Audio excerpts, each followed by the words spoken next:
ಕೇಳೋದಕ್ಕೆ ನೀವು ಕಾತುರದಿಂದ ಕಾಯ್ತಾ ಇದ್ದೀವಿ ಅಂತ ಅಂದ್ಕೊಳ್ತೀನಿ. ಬನ್ನಿ ನೋಡೋಣ. ನೆಹೆಮೀಯ 6ನೇ ಅಧ್ಯಾಯ 16ನೇ ವಾಕ್ಯ. ಈ ಒಂದು ವಾಕ್ಯ ನೋಡಿದಾಗ, ಈ ಸುದ್ದಿಯು ನಮ್ಮ ವಿರೋಧಿಗಳಾದ ಸುತ್ತಣ ಎಲ್ಲ ಜನಾಂಗಗಳವರಿಗೆ ಮುಟ್ಟಿದಾಗ ಅವರು ಭಯವುಳ್ಳವರಾಗಿ ಸೊಕ್ಕನ್ನು ಬಿಟ್ಟು ಬಹಳ ಮನಗೊಂದವರಾದರು. ಈ ಕಾರ್ಯವು ನಮ್ಮ ದೇವರಿಂದಲೇ ಪೂರೈಸಿತು ಎಂದು ಅವರಿಗೆ ಮಂದಾಟವಾಯಿತು. ನೋಡಿ, ಒಂದು ವಾಕ್ಯ ಏನು ತಿಳಿಸ್ಕೊಡುತ್ತೆ ಅಂತಂದರೆ, ನಿಮ್ಮ ಜೀವಿತದಲ್ಲೂ ಕೂಡ ಇದೇ ರೀತಿ ಈ ಒಂದು ಕಥೆಯಲ್ಲಿ ಹೇಗೆ ಒಂದು ಗೋಡೆಯನ್ನು ಕಟ್ಟೋದು ಅದರಲ್ಲೇ ಒಬ್ಬ ರಾಜ ನಿಲ್ಲಿಸ್ತಾನೋ, ಅದೇ ರೀತಿ ನಿಮ್ಮ ಜೀವಿತದಲ್ಲೂ ಕೂಡ ಯಾವುದೋ ಒಂದು ಅಧಿಕಾರಿಗಳಾಗಿರ್ಬೋದು, ಅಥವಾ ನಿಮ್ಮ ಅಕ್ಕಪಕ್ಕ ಮನೆಯೊಂದಿಗೆ ಬಿಲ್ಡಿಂಗ್ ಕಟ್ಟೋದಾದಾಗ ಅಕ್ಕಪಕ್ಕ ಬಿಲ್ಡಿಂಗ್ ಅವರಿಂದ ನಿಮಗೆ ತೊಂದರೆ ಆಗಿರ್ಬೋದು, ಯಾವುದೇ ರೀತಿಯಾಗಲಿ ನಿಮ್ಮ ವಿದ್ಯಾಭ್ಯಾಸಗಳಲ್ಲಾಗಿರ್ಬೋದು, ಯಾವುದರಲ್ಲಿ ನಿಮಗೆ ಮಧ್ಯದಲ್ಲಿ ನಿಂತೋಗಿರುತ್ತೆ ಕೆಲಸ, ಆವಾಗ ನಿಮಗೆ ಮನಸ್ಸಿಗೆ ನೋವಾಗುತ್ತೆ. ಆಗ ಮನ ನೊಂದ್ಕೋಬೇಡಿ. ಯಾಕಂತಂದರೆ ದೇವರು ನಿಮ್ಮೊಂದಿಗಿದ್ದಾರೆ ಅಂತ ನೀವು ನಂಬೋದಾದರೆ, ದೇವರು ನಿಮ್ಮನ್ನು ಪ್ರೀತಿಸ್ತಾರೆ ಅಂತ ನೀವು ನಂಬೋದಾದರೆ, ದೇವರು ನಿಮ್ಮನ್ನು ಒಂದು ದೊಡ್ಡ ಮಟ್ಟಕ್ಕೆ ತಗೊಂಡೋಗಿ ನಿಲ್ಲಿಸ್ತಾರೆ. ನಾನು ಇದಕ್ಕಿಂತ ಒಂದು ಹಿಂದಿನ ವೀಡಿಯೋದಲ್ಲಿ ಹೇಳಿದ್ದೆ. ನಿನ್ನೆಯ ವೀಡಿಯೋದಲ್ಲಿ ಏನಂತಂದರೆ, ನಾವು ಬಿದ್ದೋದಾಗ ದೇವರು ನಮ್ಮನ್ನು ಎತ್ತವಾಗಿದ್ದಾರೆ. ಮೇಲೆ ನಮ್ಮನ್ನು ಎತ್ತಿ ನಿಲ್ಲಿಸೋದಷ್ಟೇ ಅಲ್ಲ, ದೇವರು ಈ ಒಂದು ವಿಡಿಯೋದಲ್ಲಿ ಹೇಳ್ತಾ ಇದ್ದಾರೆ. ಈ ಒಂದು ವಾಕ್ಯದಲ್ಲಿ ಒಂದು ವಾಕ್ಯದಲ್ಲಿ ಏನಂತಂದರೆ, ಮಗನೇ, ನಾನು ಈ ಒಂದು ವಾಕ್ಯವನ್ನು ಧ್ಯಾನ ಮಾಡುವಾಗ, ಮಗನೇ ಕೇಳು, ನಾನು ಪವಿತ್ರ ಆತ್ಮ ಮಾತನಾಡಿದ್ದು ಇದ್ದೇನೆ. ನನ್ನ ಮೇಲೆ ಎತ್ತೋದಷ್ಟೇ ಅಲ್ಲ, ಇನ್ನು ಮುಂದಕ್ಕೆ ನಡೆಸುವನು ಕೂಡ ನಾನೇ ಆಗಿದ್ದೀನಿ ಅಂತ ದೇವ ವಾಕ್ಯ ಹೇಳುತ್ತೆ. ಆಯಿತಾ? ನೋಡಿ, ನಿಮ್ಮ ಯಾವುದೇ ಕೆಲಸ ಆಗಿರ್ಬೋದು, ನಿಂತೋದಾಗ ಮನ ನೊಂದ್ಕೋಬೇಡಿ, ಆಶಾಭಂಗ ಪಡಬೇಡಿ, ನೀವು ಕಣ್ಣಿಗಿಡಬೇಡಿ. ಕಣ್ಣಿಗಿಟ್ಟಾಗ ಕಣ್ಣೀರನ್ನು ಒರೆಸುವವನು ಆತನೇ ಆಗಿದ್ದಾನೆ. ಆತ ನಿಮ್ಮೊಂದಿಗಿದ್ದಾನೆ. ಆತ ನಿಮ್ಮ ಜೀವಿತದಲ್ಲಿ ಒಂದು ಅದ್ಭುತ ಕೈಗಳನ್ನು ಮಾಡ್ತಾನೆ ಅಂತ ನೀವು ನಂಬೋದಾದರೆ, ಆತ ನಿಮ್ಮ ಕೈಯನ್ನು ಬಿಡೋದಿಲ್ಲ. ಆತ ನೀವು ಆಶಾಭಂಗ ಪಡೋದಕ್ಕೆ ಆತ ಬಿಡೋದಿಲ್ಲ. ನಿಮ್ಮೊಂದಿಗೆ ಆತ ಇರ್ತಾನೆ. ಆತ ಸದಾಕಾಲ ನಿಮ್ಮೊಂದಿಗಿದ್ದು ನಿಮ್ಮ ಕೈಗಳನ್ನು ಆಶೀರ್ವದಿಸ್ತಾನೆ.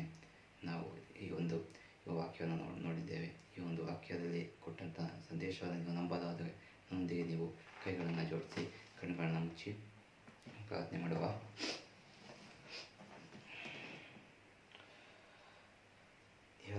ಲೋಕದ ಸೃಷ್ಟಿಕರ್ತನೆ ಸ್ತೋತ್ರಪ್ಪ ತಂದೆ.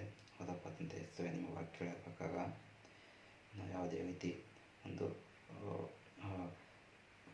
ಕ್ರಿಯೆಗಳು ಮಧ್ಯದಲ್ಲಿ ನಿಂತೋದಾಗ ತಂದೆ ಯೇಸುವೆ, ಆ ಒಂದು ಕ್ರಿಯೆಗಳನ್ನು ನೀವು ಸಂಪೂರ್ಣಗೊಳಿಸುವ ನೀವಾಗಿದ್ದೇವೆ ತಂದೆ. ಸ್ತೋತ್ರ ತಂದೆ ಯೇಸುವೆ. ನಿಮ್ಮ ವಾಕ್ಯಗಳ ಪ್ರಕಾರ ನೀನು ಬಿದ್ದು ಹೋದಾಗ ನಾನು ನನ್ನ ಮೇಲೆ ಎತ್ತುತ್ತೇನೆ ಅಂತ ಕೇಳ್ತದೆ.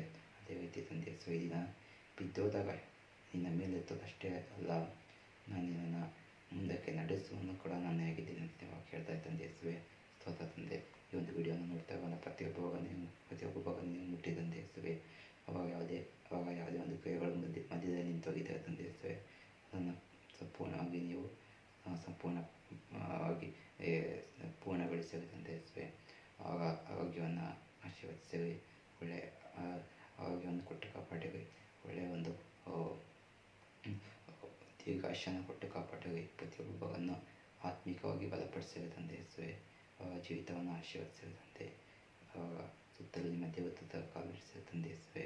ನಿಮ್ಮ ವಾಕ್ಯ ಹೇಳೋ ಪ್ರಕಾರ ನನ್ನ ಮಕ್ಕಳನ್ನು ನಾನು ನನ್ನ ಕಣ್ಣು ಗುಡ್ಡೆಗಳ ಹಾಗೆ ಕಾಪಾಡ್ತೇನೆ ಅಂತ ನೀವು ವಾಕ್ಯ ಹೇಳ್ತಾ ಇಲ್ಲ ತಂದೆ ಯೇಸುವೆ. ಅದಕ್ಕಾಗಿ ಸ್ತೋತ್ರ ತಂದೆ. ಪ್ರತಿಯೊಬ್ಬ ಭಾಗವನ್ನು ನಿಮ್ಮ ಪವಿತ್ರ ಹಸ್ತಗಳಿಗೆ ಒಪ್ಪಿಸಿಕೊಡ್ತಾ ಇದ್ದೇನೆ. ಅವರನ್ನು ಮುಟ್ಟಿ ಆಶೀರ್ವದಿಸಿರಿ. ಯೇಸು ಕ್ರಿಸ್ತನ ಪರಿಶುದ್ಧವಾದ ಮುದ್ದಾದ ನಾಮದಲ್ಲಿ ನನ್ನ ಪ್ರಾರ್ಥನೆಯನ್ನು ಬೇಡಿ ಹೊಂದಿದ್ದೀವಿ ತಂದೆ. ಇವತ್ತು ಪ್ರಾರ್ಥನೆಯಿಂದ ಕೇಳಿ ದಯಪಾಲಿಸಿದ್ದಕ್ಕಾಗಿ ನಿಮಗೆ ಕೋಟಿ ಸ್ತೋತ್ರ. ಆಮೇಲೆ ಯೇಸು ಕ್ರಿಸ್ತನ ನಮಗೆ ಕಲಿಸಿಕೊಟ್ಟಂಥ ಒಂದು ಪ್ರಾರ್ಥನೆಯನ್ನು ನಾವು ಒಟ್ಟಾಗಿ ಹೇಳೋಣ.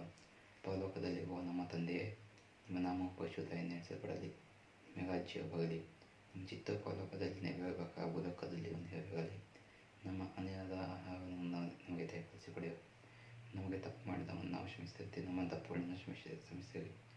ನಮ್ಮನ್ನು ಶೋಧನೆಗಳಿಗೆ ಸೇರಿಸಿದಂತೆ ಕಡೆಯಿಂದ ತಪ್ಪಿಸಿರಿ. ಏಕೆಂದರೆ ನಿಮ್ಮ ರಾಜ್ಯವು ಬಲವು ಮಹಿಮೆಯು ಸದಾಕಾಲ ನಿಮಗೆ ಸ್ವಾಮಿ. ಆಮೇನ್. ಕೀರ್ತನೆಗಳನ್ನು ಒಟ್ಟಾಗಿ ಹೊರಡುವ ನನ್ನ ಮನವೇ ಯೆಹೋವನನ್ನು ಕೊಂಡಾಡು. ನನ್ನ ಸೈನ್ಯಗಳ ತಪ್ಪಿತ ನಮ್ಮನ್ನು ಕೀರ್ತಿಸುವೆ. ನನ್ನ ಮನವೇ ಯೆಹೋವನನ್ನು ಕೊಂಡಾಡು. ಆತನು ಮಾಡಿದ ಉಪಕಾರಗಳಲ್ಲಿ ಒಂದನ್ನು ಮರೆಯಬೇಡ. ಆಮೇನ್. ದೇವರು ನಿಮ್ಮನ್ನು ಆಶೀರ್ವದಿಸಲಿ. ಇಷ್ಟೊತ್ತು ನನ್ನೊಂದಿಗೆ ನೀವು ದೇವರಿಗೋಸ್ಕರ ಕಾಲ ಕೊಟ್ಟಿದ್ದಕ್ಕೋಸ್ಕರ ನಾನು ನಿಮಗೆ ವಂದನೆಗಳನ್ನು ತಿಳಿಸೋನಾಗಿದ್ದೇನೆ. ದೇವರಿಗೋಸ್ಕರ ನೀವು ಕಾಲ ಕೊಡಿರಿ. ಯಾವುದಾದಕ್ಕೂ ಕಾಲ ಕೊಡ್ತೀರಾ ಸರಿ, ದೇವರಿಗೋಸ್ಕರ ಕೂಡ ಕಾಲ ಕೊಡಿರಿ ಅಂತ ನಿಮ್ಮನ್ನು ಒಂದು ರಿಕ್ವೆಸ್ಟನ್ನು ಮಾಡ್ತಾಯಿದ್ದೀನಿ. ಯಾಕಂದರೆ ಆತನ ಸದಾ ಕಾಲ ನಿಮ್ಮೊಂದಿಗೆ ಇದಾಗಿದ್ದಾನೆ. ಈ ಒಂದು ವಿಡಿಯೋ ನಿಮಗೆ ಇಷ್ಟ ಆಗಿದೆ ದಯವಿಟ್ಟು ಒಂದು ಲೈಕ್ ಮಾಡಿ. ದೇವ್ರ ಸೇವೆಗೆ ಬರಬೇಕು ಅಂತ ಇರೋರನ್ನ ನೀವು ಎನ್ಕರೇಜ್ ಮಾಡಿ,